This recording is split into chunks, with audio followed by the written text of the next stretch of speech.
Buenas tardes. Vamos a comenzar con la materia de procesos psicológicos, con los subtemas tipos de atención, la atención, un proceso de interrelación, alteraciones en la atención. En primer lugar, vamos a analizar las actividades que van a hacer para esta semana.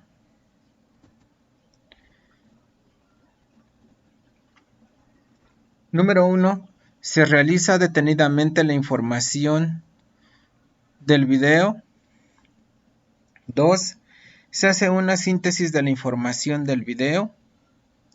3. Se realiza una línea temática. Una línea temática son ideas principales en forma de espiral, ondulada u otra figura, de tal manera que esté entrelazada toda la información. Puede tener cuadros, nubes, rectángulos, en general figuras geométricas u otro elemento. 4. Se envía el trabajo a más tardar el jueves en la mañana al correo del docente. Tipos de atención. Tal y como afirma John Ratey, psicólogo y profesor en la Universidad de Harvard, la atención es más que simplemente notar estímulos entrantes. Implica una serie de procesos incluyendo la filtración de las percepciones, el equilibrio de múltiples percepciones y unir el significado emocional a estas. Además, este foco atencional puede centrarse tanto en estímulos externos como en contenidos de la memoria y de la imaginación. Ahora bien, más allá de conocer la importancia de la gestión del foco atencional, es conveniente conocer los diferentes tipos de atención que existen, porque en varios aspectos se comportan de un modo distinto y nos afectan también de una manera variada. Una misma persona puede ser hábil controlando un tipo de atención y significativamente menos diestra al manejar otra. Sin embargo, en general son poco frecuentes los casos en los que se es muy bueno una serie de estas áreas y muy malo en otras. Todos los tipos de atención suelen tender a aproximarse a la medida, tal y como ocurre en todas las características psicológicas, según su amplitud y dirección. En el mundo del deporte es habitual escuchar hablar de los enfoques atenciones, que también pueden ser aplicados a las diferentes tareas de la vida. Los enfoques atencionales son 4, que tienen en cuenta la dirección externa o interna y la amplitud de la dirección, estrecha o amplia.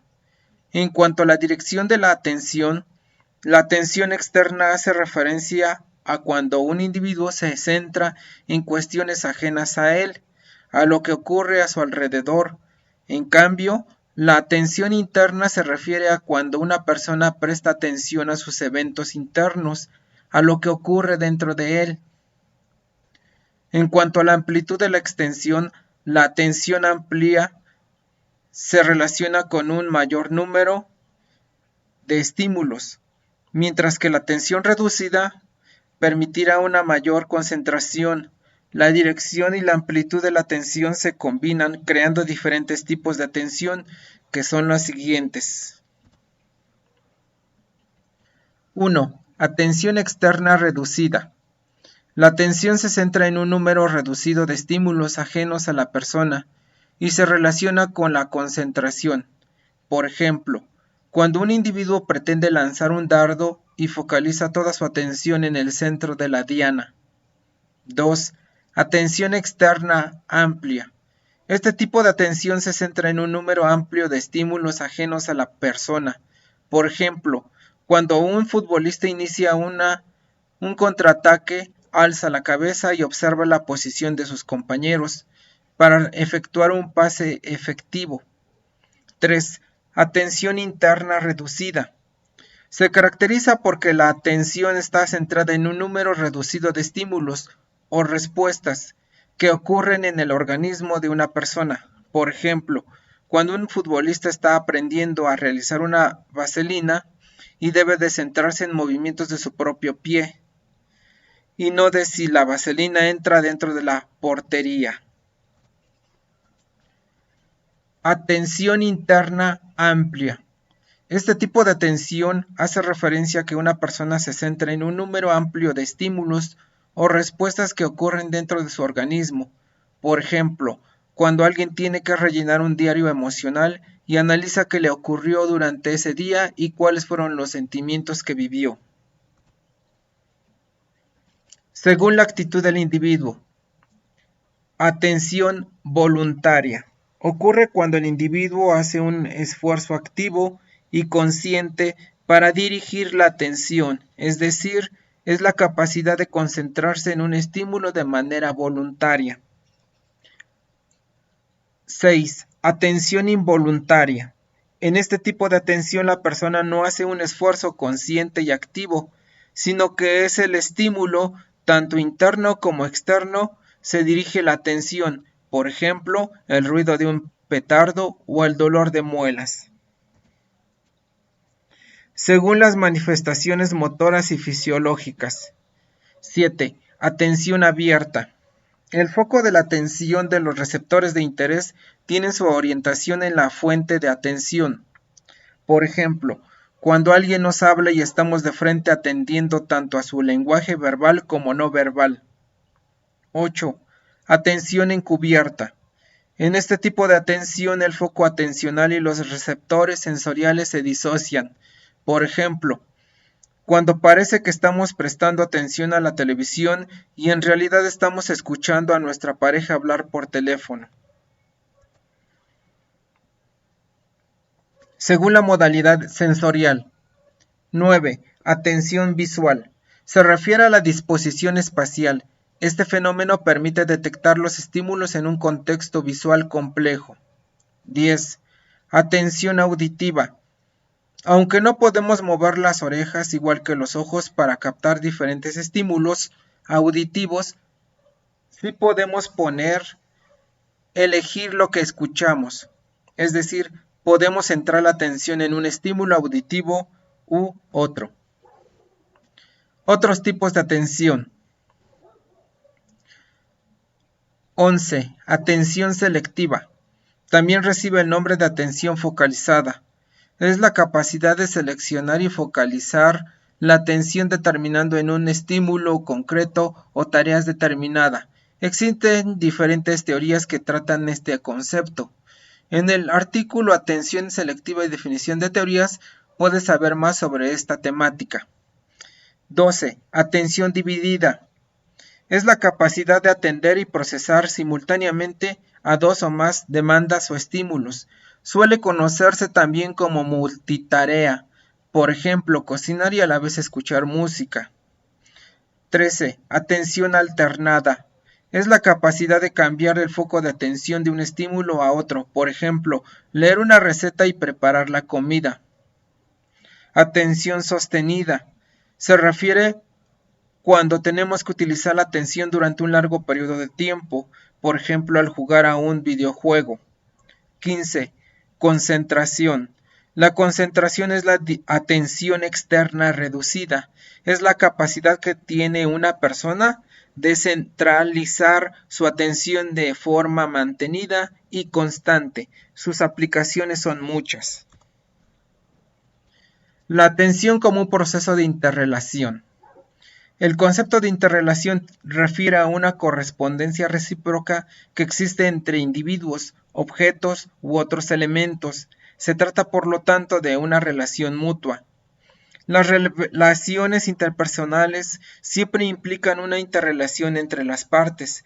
Estos vínculos se forjan a partir de comunicaciones y vivencias compartidas y proyectos en conjunto que hacen que cada uno adopte una cierta actitud y desarrolle una determinada predisposición hacia el otro. Las especies pueden interaccionar entre sí de muy diferentes maneras.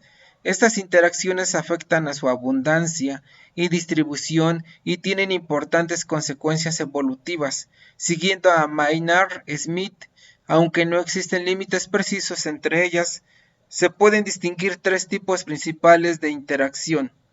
competición, explotación y mutualismo, y en todos ellos se puede producir coevolución. Competición.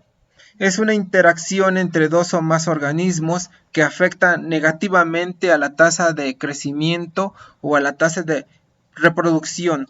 Cuando se produce entre organismos de la misma especie, se habla de competición intraespecífica. Y cuando se trata de especies diferentes, se denomina competición interespecífica. Explotación. Se produce explotación cuando la presencia de una especie A estimula el desarrollo del B y la presencia de la especie B inhibe el desarrollo de A. Son ejemplos de explotación las interacciones antagónicas que se producen en los sistemas depredadores-presas, plantas herbívoros y parásitos hospedadores. Las interacciones entre depredadores y presas implican que los individuos de la especie depredadora capturan, matan y devoran a los individuos de las especies presa. Aunque existen casos de predadores muy especializados que actúan sobre solo una o unas pocas especies presa, lo general es que una especie depredadora actúe sobre un rango más o menos amplio de especies. Mutualismo. Las interacciones entre dos especies son mutualistas cuando ambas se benefician de esa interacción. Las relaciones mutualistas varían considerablemente en especificidad. Por ejemplo, muchas especies de insectos polinizadores interaccionan con un elevado número de especies de plantas, pero hay casos donde la interacción es mucho más especializada. Las alteraciones de la atención. Las distorsiones perceptivas se dan cuando el individuo percibe de una manera diferente a la esperada las características de un elemento. Ejemplos de distorsiones podrían ser una percepción diferente de tamaño, macropsia o micropsia, forma dismorfias o intensidad, hiperestesias o hipoestesias, entre otras. Los engaños perceptivos se distinguen porque los estímulos que los causan no tienen una existencia real. Además, se encuentran coexistiendo con el resto de las funciones perceptivas que son normales. Aquí están las fuentes de información sobre la información que les acabo de decir.